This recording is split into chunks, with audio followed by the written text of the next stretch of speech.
अस्सलाम वालेकुम दोस्तों, उम्मीद करता हूं आप खैरियत से होंगे। आज की हमारी वीडियो का टॉपिक माइफल टैबलेट के ऊपर है। माइफल टैबलेट में जो एक्टिव इंग्रेडिएंट है वो एल-मेथाइल फोलेट है। आज की वीडियो के जो की पॉइंट है वो बहुत ही इंटरेस्टिंग है। फोलिक एसिड के सप्लीमेंट में और माइफल टैबलेट के सप्लीमेंट में क्या डिफरेंस है, क्यों डॉक्टर माइफल टैबलेट को प्रिस्क्राइब करते हैं।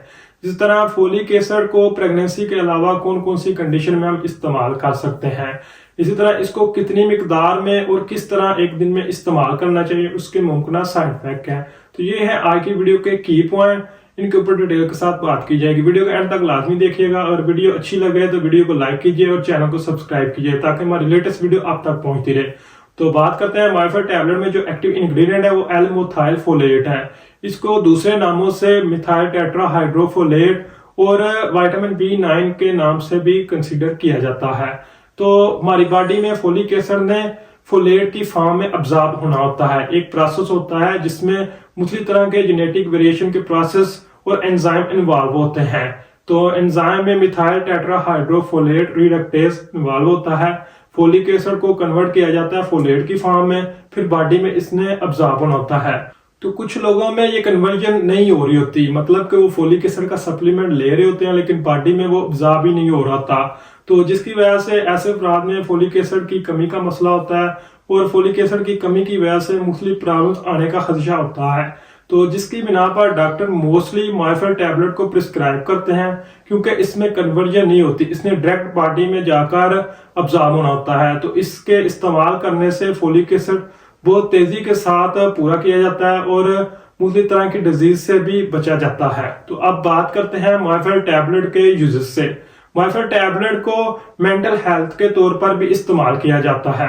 ये बहुत ज्यादा कहने के इंपॉर्टेंट रोल प्रोवाइड करती है मेंटल हेल्थ के तौर पर। इसके इस्तेमाल करने से नॉरएपिनेफ्रिन, डोपामिन और सेरोटोनिन के लेवल में काफी ज्यादा बेहतरी देखने को मिलती है, जिसकी वजह से अगर किसी को बिहेवियर में कोई मसला आ रहा है, डिप्रेशन वगैरह का मसला आ रहा है, मूड में चेंजिंग वगैरह का मसला आ रहा है, तो उनको काफी हद तक कंट्रोल किया जा सकता है।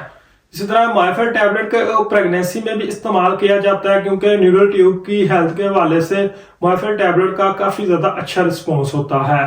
तो इसको एहतियाती तौर पर भी प्रेगनेंसी में मोस्टली डॉक्टर प्रिस्क्राइब करते हैं, क्योंकि अगर किसी भी वजह से फोलिक एसिड का लेवल कम हो जाए, न्यूरल ट्यूब में कोई मसला बन जाए, तो स्पाइनल बिफिडा, एन्सेफेलोपैथी जैसी डिजीज देखने को मिलती है।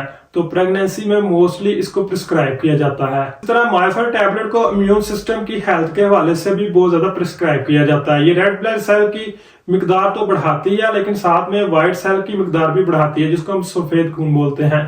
तो व्हाइट सेल की जब हमारी बॉडी में तादाद काफी ज्यादा बेहतर होती है तो मुख्तलिफ किस्म की डिजीज में फाइट करने में काफी ज्यादा हेल्प मिलती है। मुख्तलिफ किस्म के इन्फेक्शन में और मुख्तलिफ किस्म की डिजीज में काफी ज्यादा बचाव इसके इस्तेमाल से मिल जाता है। इसी तरह माइफल टैबलेट को होमोसिस्टीन मेटाबॉलिज्म में भी इस्तेमाल किया जाता है। ये हमारी बॉडी में एक कह लें कि बैड अमीनो एसिड होता है, जिसके लेवल बढ़ने से कार्डियोवैस्कुलर डिजीज वगैरह का खदशा बढ़ जाता है, स्ट्रोक वगैरह का खदशा बढ़ जाता है। तो इसके मुकाबले में जब हम फोलिक एसिड के सप्लीमेंट को इस्तेमाल करते हैं तो मेथियोनिन का लेवल बढ़ जाता है, जो कि बहुत ज्यादा हद तक इन तमाम सूरत से हमें बचाता है। माइफल टैबलेट पार्टिसिपेट करती है डीएनए की सिंथेसिस में भी और रिपेयरिंग में भी।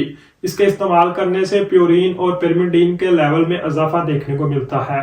तो प्यूरिन और पिरिमिडीन जो कि बेसिक यूनिट होते हैं डीएनए की सिंथेसिस के, तो जब सेल की डिवीजन वगैरह होती है तो ये काफी ज्यादा इंपॉर्टेंट अपना रोल प्रोवाइड करती है। और खास तौर पर प्रेगनेंसी वगैरह में सेल की डिवीजन वगैरह का जब प्रोसेस होता है इसमें इसकी काफी ज्यादा जरूरत होती है। यही थे इसके यूज। अब बात करते हैं माइफल टैबलेट की डोज की। माइफल टैबलेट ज्यादातर 400 माइक्रोग्राम की डोज में अवेलेबल होती है। इसके अलावा ये 600 माइक्रोग्राम में भी पाई जाती है।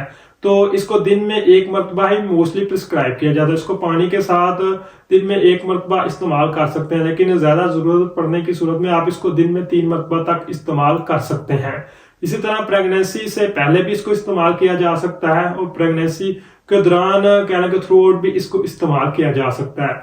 इसके अगर साइड इफेक्ट की बात करें तो इसके इस्तेमाल करने से मैदे वगैरह में मुख्तलिफ तरह की प्रॉब्लम देखने को मिलती है। ब्लोटिंग वगैरह का मसला हो सकता है, पेट में आवाज वगैरह आने का मसला हो सकता है, गैस बन सकती है, एलर्जी वगैरह का मसला हो सकता है, सर में दर्द वगैरह हो सकती है, गुनूदगी वगैरह का मसला हो सकता है।